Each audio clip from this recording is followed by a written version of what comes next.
Daí, pessoal, mais uma resolução. Um determinado pêndulo percorre 30 centímetros em um balanço de um lado ao outro, mas a cada vez que muda de direção, o trajeto dele é 10% menor que o anterior.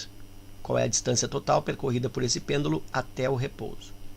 Bom, algumas considerações. Eu tenho o pêndulo,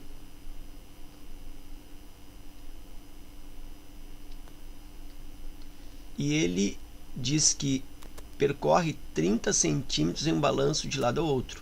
Então, eu deixo ele aqui, ó.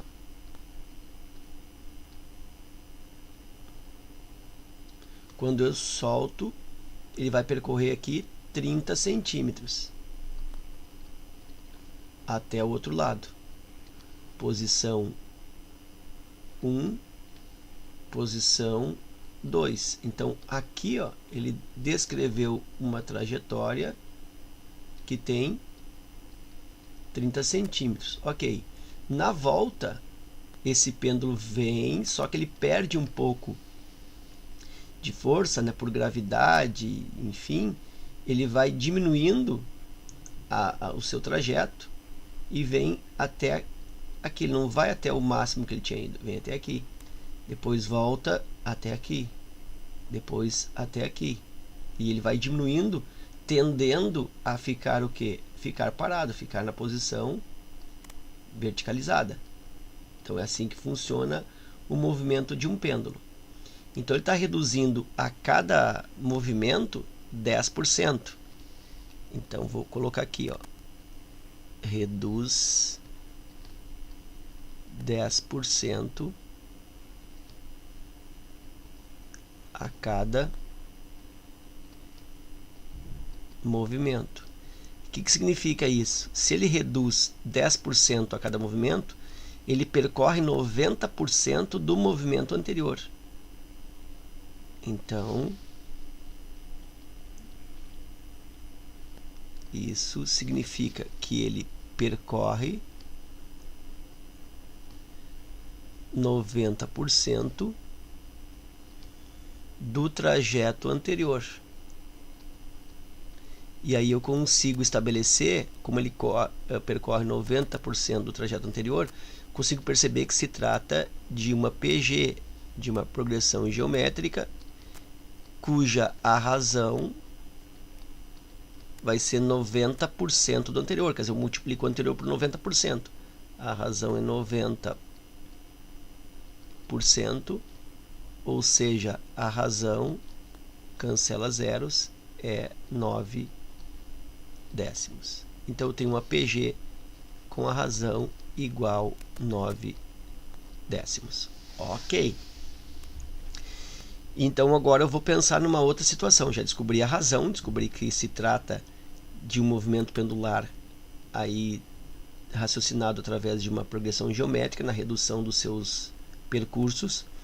E eu tenho que pensar que esse pêndulo ele tende a ficar parado, né? E na prática ele vai ficar parado, mas teoricamente ele jamais pararia. Por quê? Porque a cada movimento ele reduz o trajeto em 10%. Então o trajeto dele vai ficando cada vez menor, menor, menor, menor, sempre perdendo 10% a cada movimento, mas nunca pararia. Por quê? Porque ele sempre vai ter um percurso a ser feito. Qual é o percurso a ser feito? 90% anterior. Então isso tende a ficar parado, né? Tende a ficar zero, mas teoricamente jamais atingiria o zero. Então, nessas condições, nesse tipo de exercício, quando tem essa tendência a nunca finalizar o fenômeno, o processo, e tendo um raciocínio de progressão geométrica, significa que se trata de uma progressão geométrica infinita, numa série convergente. Uma série convergente, já que a razão é menor que 1 e tende a um certo valor, que nesse caso tende a ficar parado. Então vou pensar assim, a soma dos infinitos termos, porque ele quer a distância total percorrida. Então ele quer distância total percorrida é a soma de todos os percursos. A soma dos infinitos percursos, a soma dos infinitos termos de uma progressão geométrica convergente é dado pela soma dos infinitos, ou limite da soma, né? O mais correto, inclusive, é chamar de limite da soma.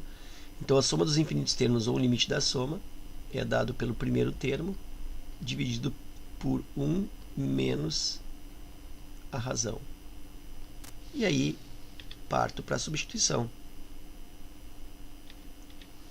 A soma desses infinitos movimentos pendulares vai ser dado pelo A1, é o primeiro percurso, que é 30 centímetros. Aqui eu tenho 1 menos a razão. Lembra que a razão foi 9 décimos, já que é uma redução de 10%. Então, 1 menos 9 décimos. Isso é o mesmo que 30 divide por 1 menos 9 décimos. É 1 décimo, né? Porque eu tenho aqui 1 menos 9 décimos. Posso usar o mínimo múltiplo comum, ou posso transformar esse 1 aqui em 10 décimos, né? 10 décimos. 10 menos 9, 1, encontraria 1 décimo. Ou com o mínimo múltiplo comum aqui, 10. 10 por 1, 10 vezes 1, 10. Menos 10 por 10, 1 vezes 9, 9. 10 menos 9, 1 décimo. Então, 30 divide por 1 décimo. 30 por 1 décimo, conserva a primeira 30, multiplica pela segunda invertida, 10 sobre 1. E aí, a soma dos infinitos movimentos está dando 30 vezes 10, 300 centímetros, alternativa C. Ok? Eu vou aproveitar aqui rapidamente, um espaço bem curto aqui, mas eu vou tentar dar uma dica a respeito dessas razões onde o de cima e o de baixo tem a diferença de uma unidade. Quando o numerador da razão e o denominador da razão tem uma diferença de uma unidade, a soma dos infinitos termos é sempre igual ao primeiro termo multiplicado pelo denominador. No caso, eu peguei o primeiro termo, que é 30, e multipliquei por 10, que é o denominador da razão. A razão é 9 sobre 10. Então, isso é uma situação que é bastante comum nos exercícios e agiliza os cálculos. Então, vou fazer aqui rapidamente, fazer alguns exemplos para que tu perceba. Aqui eu vou colocar a razão e aqui eu vou colocar a soma infinita. Se a razão for um meio, que é muito, muito comum nos exercícios, a soma dos infinitos termos é 2 vezes o A1. É o denominador 2 aqui vezes o A1. Se fosse 2 terços, a diferença de 2 para 3 também é uma unidade. Então, a soma é 3 vezes A1. E nesse meu caso, aí, o que eu tenho? Eu tenho razão 9 décimos.